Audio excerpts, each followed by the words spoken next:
que é a província de Elão, e vi que estava junto do rio Ulai. Então levantei os olhos e vi. E o que Daniel viu? Ele viu surgir um poder espiritual. Ele diz, ele cresceu até atingir o exército dos céus, e alguns do exército das estrelas lançou por terra e os pisou.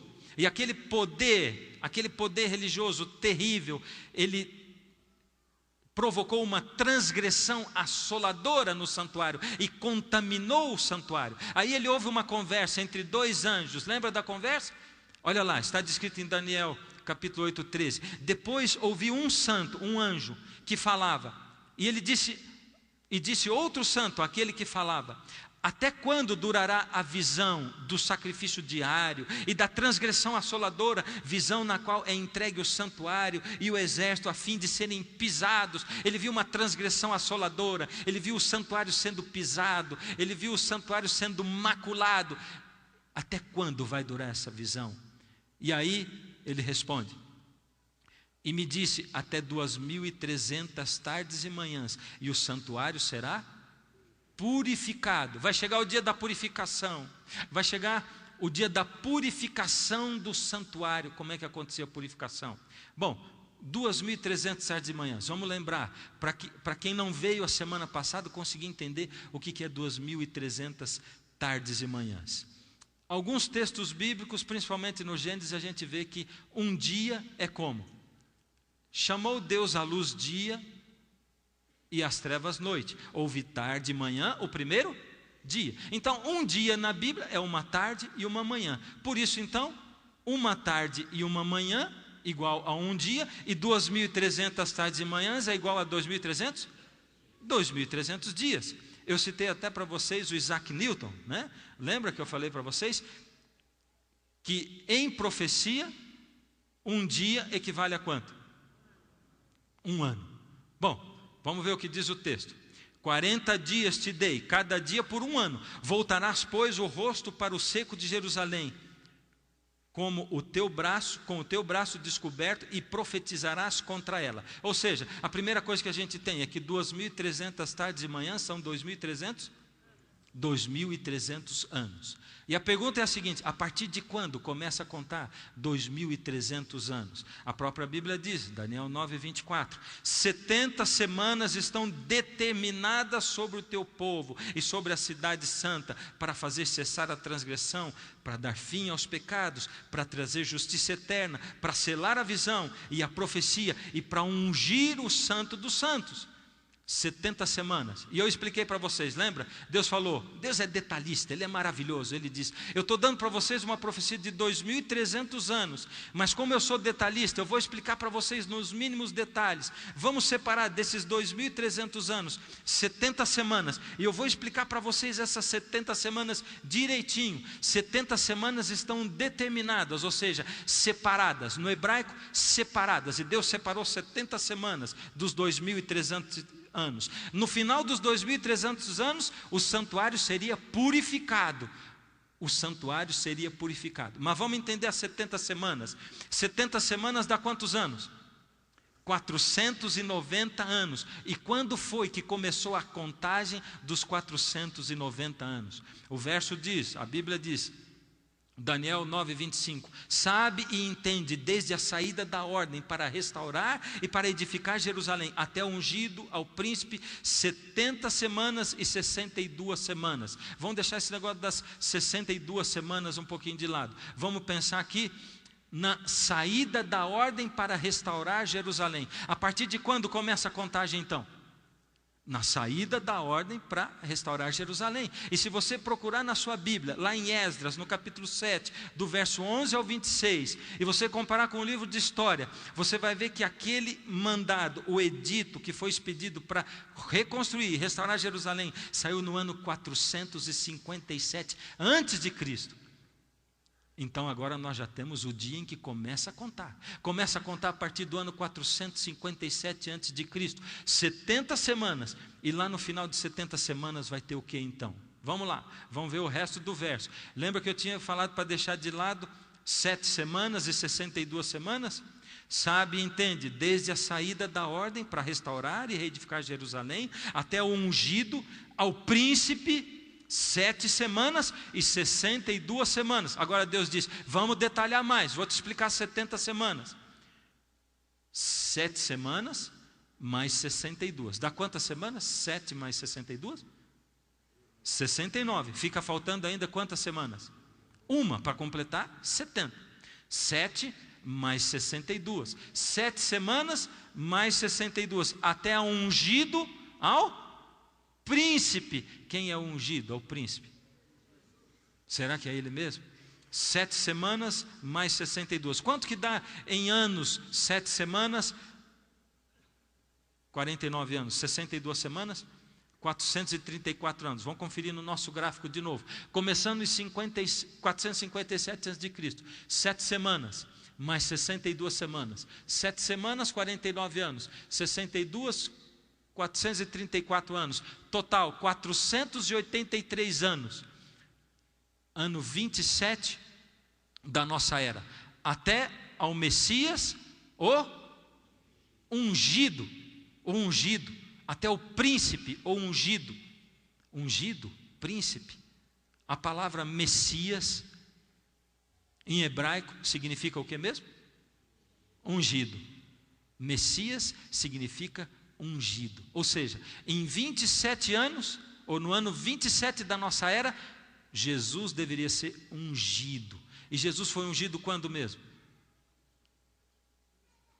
No batismo dele, o céu abriu e desceu o Espírito Santo feito uma pomba. Se lembra disso? E Deus disse o quê? Uma voz do céu, Deus falando, esse é o meu filho amado em quem me comprazo. E essas palavras proferidas por Deus eram as mesmas palavras usadas na unção de reis naquela época. Ou seja, o Messias foi ungido, Jesus foi ungido no seu batismo. Vamos conferir o nosso gráfico de novo. No ano 27, nós descobrimos então que Jesus foi ungido. Os últimos detalhes agora. Diz ali o verso, e fará firme aliança com muitos por uma semana. Lembra a semana passada que eu falei assim? O negócio da firme aliança eu vou deixar para a semana que vem? Então agora nós vamos descobrir o que é fará firme aliança com muitos por uma semana. 7 semanas mais 62, 69. Ficou faltando o quê? Uma semana. Uma semana dá quantos anos? 7 anos. E ele fará firme aliança com muitos. Quando terminasse aqueles 7 anos, no ano 34, Deus iria fazer firme aliança com muitos. Agora veja, isso aqui é sensacional. Na metade da semana fará cessar o sacrifício. Quando cessou o sacrifício? Em que momento cessou o sacrifício? Bom, na metade da semana, no ano 31 da nossa era. No ano 31. E o que aconteceu lá no ano 31, quando cessou o sacrifício? Aí Jesus deu outro grito forte e morreu. Esse verso nós já lemos. E diz o quê? O véu do santuário se rasgou de alto a embaixo, de cima a embaixo, a terra tremeu e as rochas se partiram. Ou seja, quando chegou na metade da semana, Jesus morreu. Fez cessar o sacrifício. Lembra, até voltei a cruz para você, né? Aquela cruz. 3 anos e meio, 3 anos e meio. Na metade da semana. Fará o que mesmo? Lá no final, firme aliança. O que é a firme aliança? O que será que é essa firme aliança que ele faria com muitos? Ele fará firme aliança com muitos por uma semana. Na metade da semana fará cessar o sacrifício. 70 semanas estão determinadas sobre o teu povo e sobre a santa cidade para fazer cessar a transgressão. 70 semanas estavam determinadas sobre o teu? Quem que é o povo? O teu povo, o povo de Daniel. Quem era? O povo de Israel. Isso significava o quê? Deus deu um prazo para o povo de Israel, como povo de Deus. Um dia Deus tinha escolhido Abraão para ser o representante de Deus. O povo escolhido. Mas a gente confunde esse negócio de povo escolhido, sabe? O povo de Israel confundiu. Mas eu disse no começo do sermão de hoje, que quando a gente olha para o passado, a gente enxerga nos dias de hoje a mesma coisa acontecendo. É verdade ou não é? O povo confundiu o que Deus estava chamando, o propósito para o qual Deus estava chamando. Deus chamou o povo Israel e fez desse povo o povo escolhido de Deus. Escolhido por quê? Para ser abençoado, para viver na mamata, para viver em prosperidade, para ser um povo rico. É isso? Era o povo escolhido por Deus para pregar o evangelho, para representar Deus e para viver o caráter de Deus aqui na terra. Deus chama a você e a mim para nós vivermos o caráter de Deus aqui na terra. Deus chama a você e a mim como povo escolhido de Deus para nós representarmos Deus diante das pessoas. Mas estamos confundindo. Nós ainda estamos indo da igreja para ser abençoados e para receber bênçãos, simplesmente para isso. Aquele povo confundiu tudo e Deus disse: esse povo tem me rejeitado e eu vou dar um tempo para eles. Eles me rejeitam o tempo todo. Como povo escolhido, eu vou dar para eles e eu vou firmar uma firme aliança com muitos, porque quando esse povo me rejeitar, eu vou precisar de um novo povo, porque eu fiz uma aliança com Abraão, mas eu vou ter que mudar essa aliança, ou eu vou ter que continuar essa aliança, e essa aliança não vai ser mais com o povo de Israel, vai ser com todo aquele que nele crê, porque Deus amou o mundo de tal maneira que deu seu Filho unigênito, para que todo que nele crê não pereça, mas tenha vida eterna. Essa é a aliança que eu vou fazer. Não interessa se a pessoa é judia ou não, não interessa se é gentil ou não. Creu em mim, é do meu povo, e agora o meu povo não vai ser mais uma nação, uma raça, o meu povo vai ser um povo espiritual, uma igreja espiritual, uma igreja invisível, todo aquele que crer em mim, e eu vou fazer aliança com esse povo. E o que aconteceu? Assim vocês confirmam que são descendentes daqueles que mataram os profetas, portanto vão e terminem com o que eles começaram. Quem disse isso? Jesus disse. E Jesus disse para os judeus que o perseguiam o tempo todo. Você se lembra no julgamento de Jesus, quando Pilatos falava com a multidão, e toda a multidão respondeu: que o seu sangue caia sobre nós e os nossos filhos. Eles estavam escolhendo negar a Deus como povo. Isso não quer dizer que um judeu não possa fazer parte do povo de Deus se ele aceita Jesus. Isso não quer dizer que Deus desmereceu ou que eles são piores do que qualquer pessoa. Pelo contrário, isso quer dizer que você e eu podemos estar enganados, achando que nós somos parte do povo de Deus, querendo só receber com a visão estrábica da coisa, torta da coisa, errada da coisa. Então dá uma olhada no que aconteceu no nosso gráfico. Lá no ano 34, Jesus morre no ano 31, e no ano 34, o primeiro mártir cristão morre. Estevão é apedrejado. Isso está registrado no livro de Atos, capítulo 6, 7. Estevão é apedrejado. E Paulo começa a pregar o evangelho para os gentios agora. E demora a entrar na cabeça dos judeus cristãos que os gentios também podem receber o batismo do Espírito Santo. Deus firmou uma firme aliança com aqueles que o aceitaram. Mas lá em 1844, quando se completassem os 2.300 anos, a profecia dizia que o que aconteceria ali? O santuário seria purificado. Até quando Jesus ficou no lugar santo, então? Até quando? Até quando o sumo